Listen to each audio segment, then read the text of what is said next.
الشيطان الرجيم بسم الله الرحمن الرحيم رب اشرح لي صدري ويسر لي أمري واحلل عقدة من لساني يفقهوا قولي.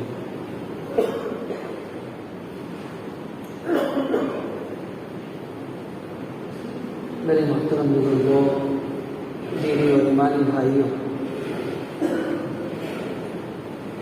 حضرت خضر علیہ السلام کے بارے میں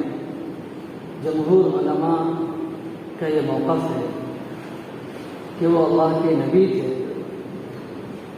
اگرچہ انہیں کوئی کتاب نہیں دی گئی تھی، نہ ان کی کوئی خاص امت تھی، اور دلیل یہ ہے کہ جو بھی واقعات حضرت موسیٰ علیہ السلام کے ساتھ سفر کے دوران ان کی طرف سے پیش آئے اور جو اعمال ان سے سرزد ہوئے، ان میں سے اکثر اعمال ایسے تھے جو شریعت کے احکامات سے ٹکراتے تھے۔ کشتی میں نقص پیدا کرنا اور ایک معصوم بچے کو قتل کر دینا،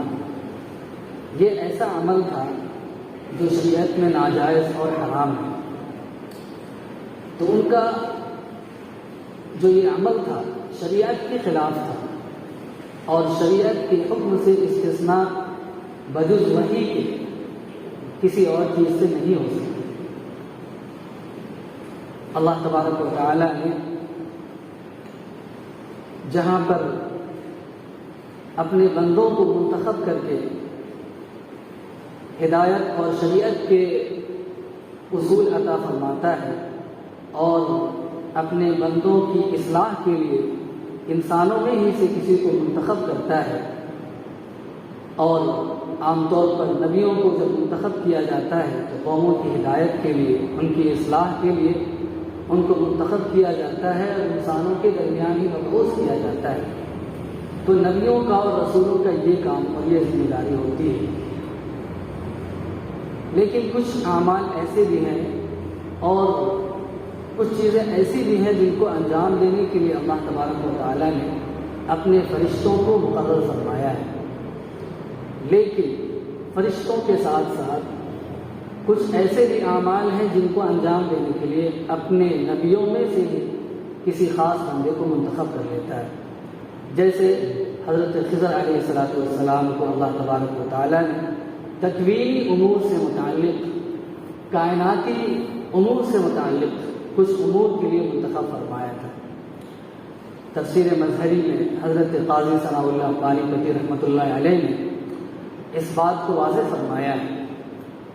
چونکہ ایک سوال فطری طور سے ذہن میں پیدا ہوتا ہے کہ حضرت خضر علیہ السلام کا علم اور حضرت موسیٰ علیہ السلام کا علم دونوں اللہ کی طرف سے انہیں عطا کیا گیا تھا، لیکن پھر دونوں میں اتنا تضاد اور فرق کیوں معلوم ہوتا ہے؟ تو اس کا جواب انہوں نے یہ دیا ہے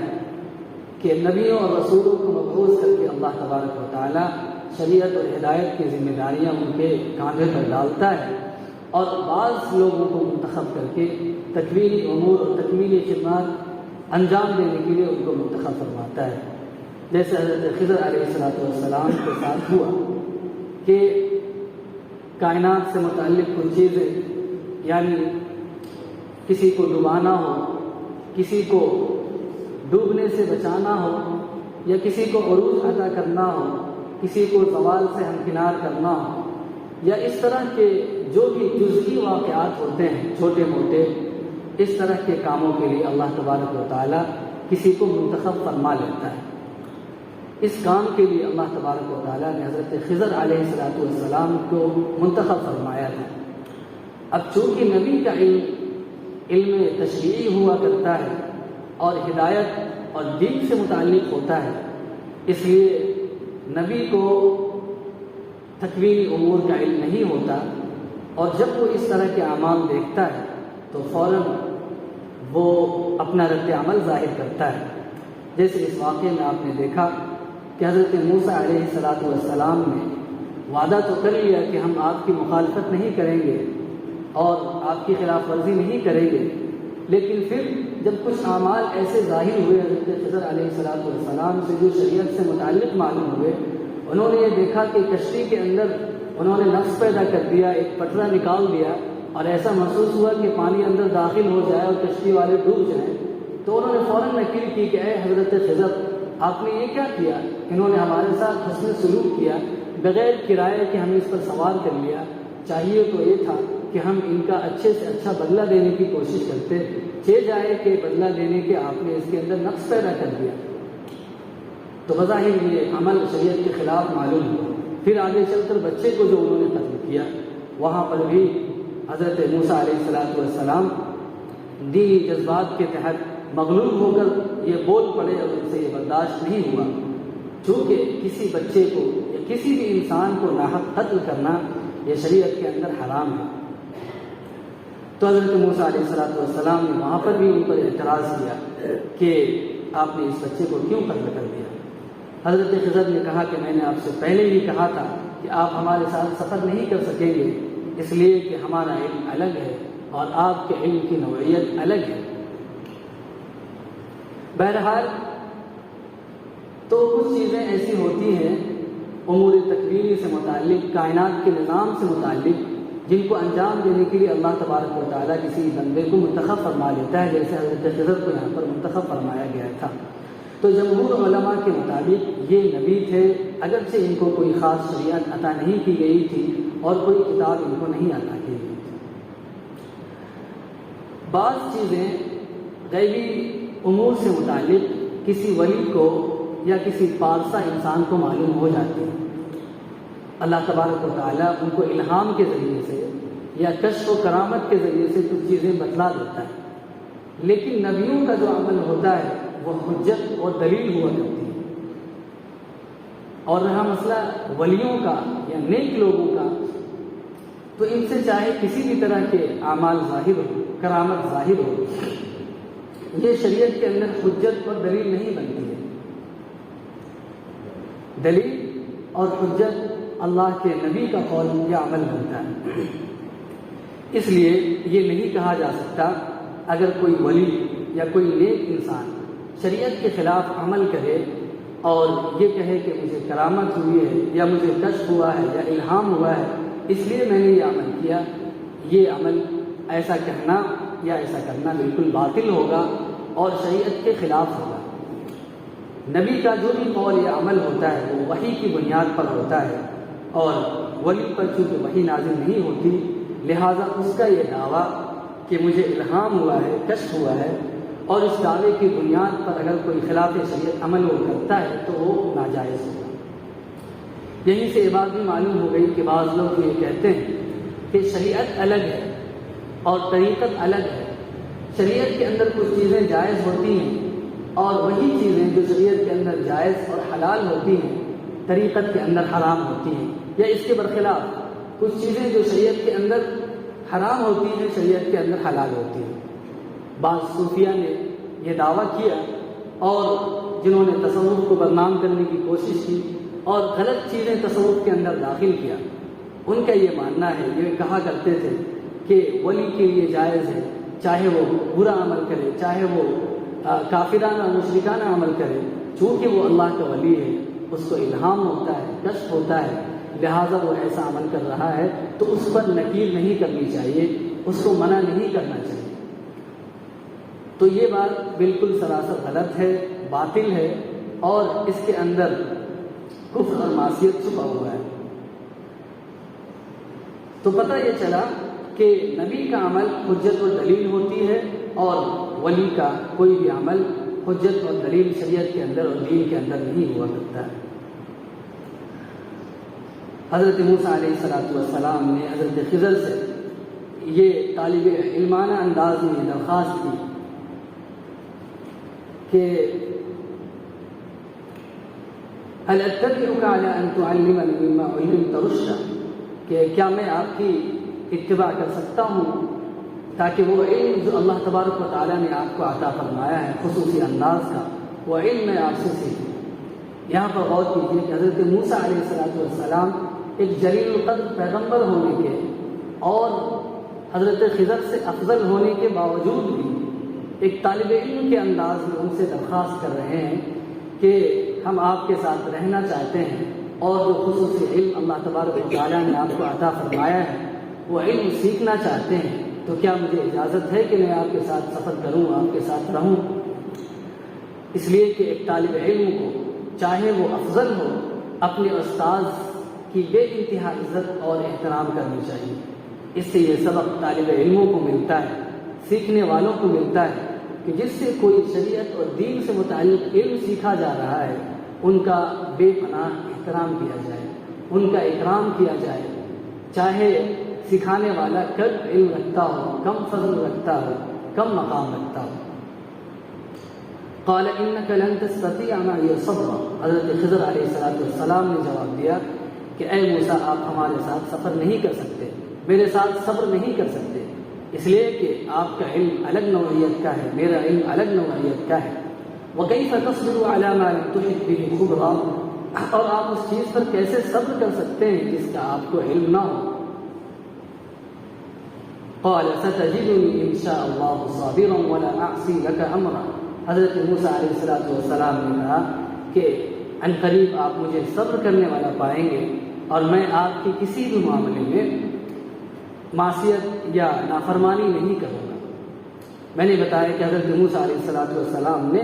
وعدہ تو کر لیا، لیکن جب دیکھا کہ اس طرح کے اعمال ان سے ظاہر ہو رہے ہیں جو شریعت کے خلاف ہیں، اور ایک نبی کا خلاف شریعت عمل ہوتا ہوا دیکھنا اور خاموش رہ جانا یہ بھی بڑا سنگین جرم ہے، ایک نبی کیسے خاموش ہو سکتا ہے؟ قال فإن اتبعتني فلا تسألني عن شيء حتى أحدث لك منه ذكرا، حضرت خضر نے کہا کہ اگر آپ میری اتباع کرنا چاہتے ہیں یعنی میرے ساتھ چلنا چاہتے ہیں تو جب تک میں آپ کو کسی چیز کے بارے میں خود نہ بتلاؤں آپ مجھ سے سوال نہ کیجیے گا۔ اس کے بعد ان کا سفر ہوا اور سفر کے دوران جو باتیں پیش آئی ان کا ذکر میں نے کل کیا تھا۔ اب رہ گیا مسئلہ کہ جب ان کے درمیان جدائی ہوئی اور حضرت خضر نے کہا ھذا فراق بینی و بینی، کہ اے موسیٰ آپ میرے ساتھ سفر نہیں کر سکتے، آپ صبر نہیں کر سکتے، رہ گیا مسئلہ کہ میں نے یہ جو اعمال کیے یا یہ جو کام کیا کہ میں نے نقص پیدا کر دیا کشتی کے اندر اور ایک بچے کو قتل کر دیا اور ایک دیوار جو گرنے والی تھی اس کو میں نے بغیر کسی اجرت کے صحیح کر دیا، تو اس کی حکمت کیا تھی وہ حکمت میں آپ کو بتلاتا ہوں۔ اور اس کے بعد حضرت خضر علیہ السلام نے اس کی حکمت یہ بیان فرمائی کہ جہاں مسئلہ جو ہے کشتی کا ہے تو کشتی چند مسکینوں کی تھی، چند غریب لوگوں کی تھی جن کی روزی روٹی اسی کشتی سے چلتی تھی، اور سمندر کے اس پار ایک ظالم و جابر بادشاہ تھا۔ اگر میں اس کشتی کے اندر نقص اور کمی پیدا نہیں کرتا اور یہ کشتی صحیح سالم رہ جاتی تو سمندر پار کرنے کے بعد وہ ظالم اور جابر شخص اس کشتی پر قبضہ کر لیتا، لہذا میں نے یہ نہیں چاہا اور بلکہ میرے رب نے یہ نہیں چاہا کہ یہ کشتی بادشاہ وقت اس کو چھین لے اور یہ بیچارے جو کمزور ہیں اور جن کی روزی روٹی اسی کشتی سے چلتی ہے لوگوں کو پار کراتے ہیں اور اس سے چند روپے اجرت کے طور پر لیتے ہیں اور اپنا گھر کا گزر بسر کرتے ہیں۔ اللہ نے یہ نہیں چاہا کہ یہ کشتی ان کے حق میں چلے جائے یا ان کے قبضے میں چلی جائے، لہذا اس لیے میں نے اس کشتی کے اندر ایک پٹھے کو نکال کر نقص پیدا کیا اور اس کے اندر کمی پیدا کی تاکہ اس پر قبضہ نہ کیا جائے۔ اس کے بعد دوسرا مسئلہ یہ کہ میں نے بچے کو کیوں قتل کیا، اس کی حکمت حضرت خضر علیہ السلام نے یہ بیان فرمائی کہ یہ بچہ اللہ تبارک و تعالیٰ کے علم ازلی میں بڑے ہو کر اور بالغ ہو کر سرکش اور نافرمان بننے والا تھا، اور ان کے جو والد تھے یہ انتہائی فرما بردار اور اللہ کے نیک بندے تھے اور ایمان والے تھے۔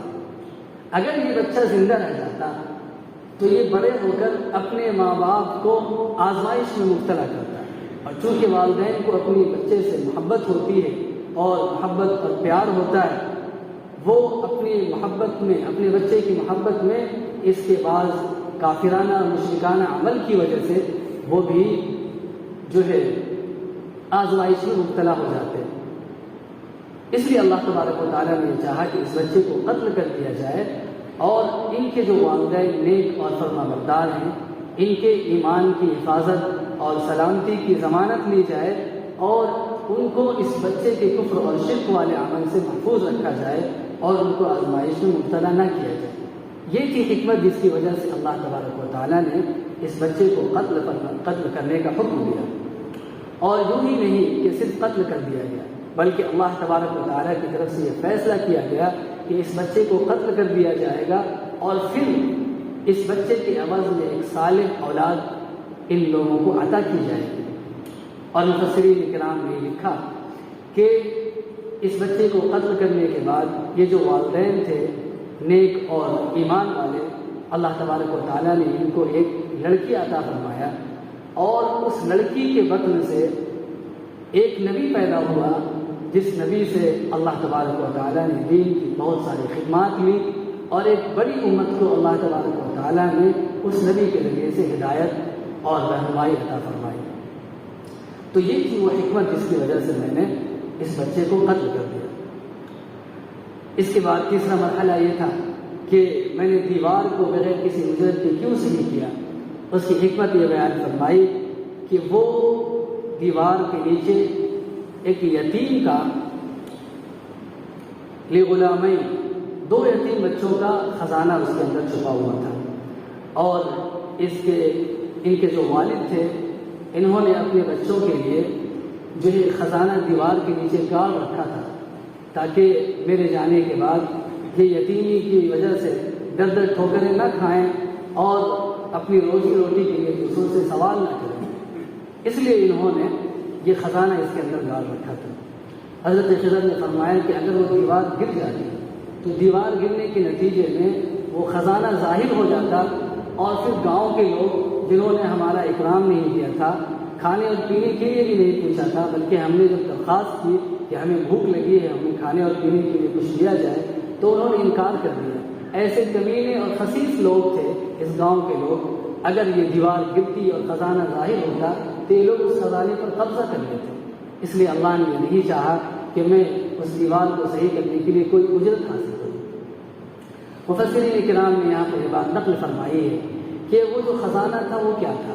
خزانہ ایک تختی تھی، اور تختی سونے کی تھی، اور اس سونے پر چند کلمات لکھے ہوئے تھے۔ وہ کلمات کیا تھے؟ 7 جملے اس کے اندر لکھے ہوئے تھے۔ پہلا جو جملہ تھا وہ یہ تھا، لا الہ الا اللہ۔ پھر دوسرا جملہ یہ لکھا ہوا تھا کہ تعجب ہے اس شخص پر جو اللہ کی تقدیر پر ایمان رکھتا ہے، اور پھر جو ہے غم اور فکر میں مبتلا ہوتا ہے، دنیا کی جو چیزیں اسے حاصل نہیں ہوتی اس پر وہ بے چین ہوتا ہے، تعجب ہے اس بات پر۔ پھر جو دوسرا اور تیسرا جملہ لکھا ہوا تھا وہ یہ تھا کہ تعجب ہے اس شخص پر جو اللہ پر ایمان رکھتا ہے، اور اس بات پر ایمان رکھتا ہے کہ رزق کا مالک اللہ تبارک و تعالیٰ ہے، اس کے باوجود رزق کو حاصل کرنے کے لیے وہ بے انتہا مشقت کرتا ہے، اور اتنی مشقت اور محنت کرتا ہے کہ شریعت کے اعمال کو وہ پامال کر دیتا ہے، شریعت کے احکامات کو چھوڑ دیتا ہے۔ پھر چوتھا جملہ یہ لکھا ہوا تھا کہ تعجب ہے اس شخص پر جو آخرت پر ایمان رکھتا ہے، اور پھر بھی غفلت کے ساتھ اس دنیا کے اندر زندگی گزارتا ہے۔